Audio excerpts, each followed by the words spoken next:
Hai, welcome back. Gadis Bola akan menyajikan informasi seputar Timnas Indonesia sebagai berikut.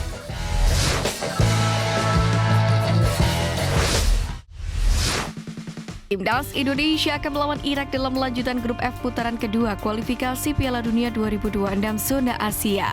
Pertandingan ini menjadi salah satu laga yang penting bagi skuad Garuda. Ternyata jelang laga ini Sintayong merasakan tekanan akan tantangan yang akan dihadapinya. Sampai-sampai pelatih asal Korea Selatan itu mengalami stres berat dan berobat ke rumah sakit pada Senin kemarin. Kondisi ini pun dibocorkan oleh Managing Director PT Garuda Sepak Bola Indonesia atau GSI Marcel Irwan Masita. Namun Marcel memastikan bahwa kondisi Sintayong tidak mengalami masalah serius. Media Vietnam menyoroti Timnas Indonesia yang disinyalir menggunakan trik untuk mengalahkan Irak pada kualifikasi Piala Dunia 2026 pada Kamis ini. Dalam ulasannya, Soha menuliskan, Timnas Indonesia memainkan trik untuk membuat perubahan penting yang akan menyulitkan Irak dan juga Vietnam. Hal ini berkaitan dengan keputusan PSSI untuk memberikan lokasi latihan yang kurang ideal untuk Irak, jadi salah satu trik Indonesia untuk meraih kemenangan. Selain itu, Soha kembali mempermasalahkan perubahan jadwal pertandingan Indonesia versus Irak, di mana pertandingan kedua tim ini dimajukan jadi pukul 16.00 waktu Indonesia Barat, atau 3,5 jam lebih awal dari jadwal semula. Media Vietnam ini juga menilai perubahan jadwal bertujuan untuk membuat para pemain Irak kelelahan. Namun, kebijakan ini juga memunculkan pertanyaan lantaran Irak terbiasa bermain di cuaca panas yang tak jauh dengan kondisi Indonesia. Pelatih Timnas Irak Jesus Casas mulai mempersiapkan timnya jelang melawan Timnas Indonesia. Dalam hal ini, tim berjuluk Singa Mesopotamia dilarang memberikan keringanan dan mengincar 2 kemenangan. Bahkan seorang sumber mengatakan kepada Win-Win, pelatih Jesus Casas memberikan teguran serius untuk pemainnya, di mana mereka diminta untuk fokus dan memberikan persiapan terbaik untuk melawan Timnas Indonesia. Pasalnya, pelatih Jesus Casas dalam misi menyapu bersih 2 kemenangan saat melawan Indonesia dan juga Vietnam. Tujuannya agar mereka mendapatkan poin FIFA yang cukup maksimal. Selain itu, mereka akan mempertahankan momentum setelah dalam 4 laga belum pernah terkalahkan. PSSI lewat Managing Director PT Garuda Sepak Bola Indonesia atau GSI Marcel Irwan Masita menyatakan tiket pertandingan Timnas Indonesia versus Timnas Irak di kualifikasi Piala Dunia 2026 sudah ludes terjual. Sementara untuk laga kontra Timnas Filipina, tiket masih tersedia untuk beberapa kategori. Marcel mengungkapkan, SUGBK akan padat penonton, sebab kapasitas penonton dibuka maksimal yakni sekitar 80-85%, di mana itu artinya sekitar 60.000 lembar tiket yang dijual oleh PSSI. Selain itu, Marcel Masita mengatakan bahwa akan ada bintang tamu penyanyi dalam pertandingan Timnas Indonesia versus Irak dan juga Filipina. Penyanyi itu akan memberikan hiburan kepada supporter Timnas Indonesia yang datang langsung menyaksikan 2 pertandingan tersebut. Meski begitu, ia tidak menyebutkan siapa nama bintang tamu atau penyanyinya. Mengutip dari akun Instagram WNI di Italia @okedev, terlihat Jesus merayakan promosi Venezia FC ke Serie A 2024-2025 bersama WNI. Bek bertinggi badan 190 cm itu bergaya di depan bendera Indonesia. Jesus pun terlihat melepaskan senyum bahagia ketika bergaya dengan WNI yang lain. Terkini, Bang J diwartakan telah tiba di Indonesia, di mana manajer Timnas Indonesia Sumarji sebelumnya mengatakan, Jesus berangkat dari Italia ke Indonesia pada Selasa 4 Juni malam waktu setempat. Bek keturunan itu berangkat dari Milan, Italia, menuju Jakarta, Indonesia. Adapun perbedaan waktu Indonesia dan Italia sekitar 5 jam.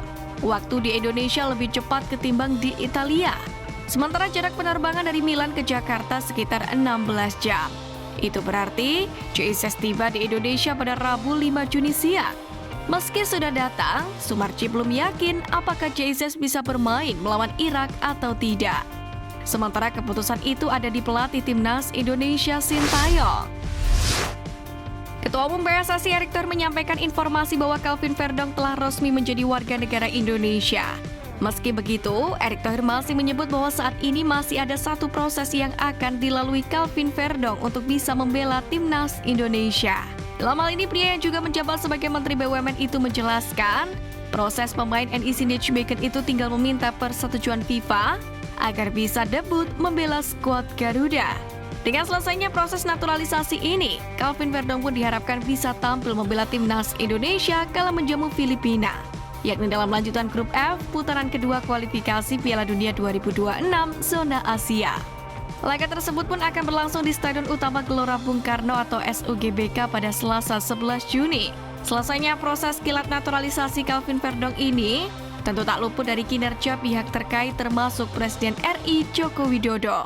Untuk itu Erick Thohir pun menyampaikan rasa terima kasihnya kepada seluruh pihak yang telah bergotong royong dalam merampungkan naturalisasi bek sayap kiri tersebut. Wasit asal Australia Shaun Evans dipercaya memimpin laga timnas Indonesia versus Irak di matchday kelima grup F kualifikasi Piala Dunia 2026 zona Asia yang mana akan dilangsungkan di Stadion Gelora Bung Karno pada Kamis 6 Juni pukul 16.00 waktu Indonesia Barat. Apakah ditunjuknya wasit yang satu ini bakal membantu timnas Indonesia memenangkan pertandingan? Sekedar diketahui, Shaun Evans pernah beberapa kali mengeluarkan keputusan yang menguntungkan skuad asuhan Sintayong. Momen itu tepatnya terjadi di perempat final Piala Asia U23 2024, yang mana mempertemukan timnas Indonesia U23 versus Korea Selatan U23. Setidaknya, ada 5 keputusan yang menguntungkan skuad Garuda Muda saat itu. Salah satunya, menganulir gol cepat Korea Selatan U23 yang dicetak oleh Lee Kang-hee di menit ke-8. Sementara di laga besok sore ini, Shaun Evans akan didampingi oleh asisten wasit asal Australia, yakni Goldrick Owen dan Kim Da-yong dari Korea Selatan. Harapannya, Shaun Evans kembali memberikan tuah bagi timnas Indonesia, sekaligus membantu skuad Garuda lolos ke babak ketiga kualifikasi Piala Dunia 2026 zona Asia dan Piala Asia 2027. Timnas Indonesia akan memiliki jersey edisi spesial menyambut Hari Kemerdekaan dan sedang dalam tahap pengembangan serta bakal melibatkan banyak pihak dalam proses pembuatannya. Dalam hal ini, Managing Director Garuda Sepak Bola Indonesia Marcel Masita menjelaskan, pembuatan kaos tanding baru bagi skuad merah putih ini tengah berlangsung. Marcel menjelaskan, banyak pihak terlibat dalam pembuatan seragam tanding yang bakal dikenakan timnas Indonesia senior setelah 17 Agustus termasuk dari pihak supporter. Rencananya jersey baru ini akan dipakai oleh timnas Indonesia di bulan September, Oktober, dan November. Selasa 4 Juni 2024 siang, Jayden Oosterwolde membagikan momen di akun Instagram pribadinya. Ia mengunggah video sedang berada di area kolam renang Bulgari Hotel Resorts and Spa yang ada di Uluwatu, Bali. Video itu kemudian diunggah ulang berbagai akun sepak bola di media sosial. Secara keseluruhan, akun-akun ini termasuk pecinta sepak bola tanah air paham tujuan utama Jayden Oosterwolde adalah menjalani liburan musim panas di Bali. Namun banyak yang berharap sang pemain mau memperkuat timnas Indonesia. Pasalnya, sepak bola 23 tahun ini bukanlah pemain kacangan. Ia merupakan personel andalan klub Liga 1 Turki Fenerbahce. Bentrok timnas Indonesia U20 versus Ukraina berakhir dengan skor 0-3, yakni pada laga perdana grup B Toulon Cup 2024 pada Selasa malam. Laga ini pun disebut berlangsung satu arah. Label itu diberikan dalam ulasan pertandingan Indonesia versus Ukraina di laman resmi Toulon Cup. Timnas Indonesia U20 sejatinya coba memberikan perlawanan. Meski terus berada dalam tekanan, anak asuh Indra Syafri sempat beberapa saat nyaman memainkan bola setelah tertinggal 0-1 di babak pertama. Pada akhirnya tekanan yang dilakukan tim yang disiapkan untuk tampil di Olimpiade 2024 itu membuat tim Garuda Nusantara tak berkutik. Bahkan kiper Ikram Al-Ghifari yang sempat membuat beberapa penyelamatan penting membuat kesalahan. Sejumlah pergantian pemain dan perubahan posisi pun juga tak mampu menolong timnas Indonesia U20 untuk bisa balik menekan Ukraina yang tampil begitu rapi. Di laga ini Indra Syafri coba menambah daya gedor dengan memasukkan Jens Raven menggantikan Arkan Kaka pada pertengahan babak kedua, tetapi tidak memberikan hasil.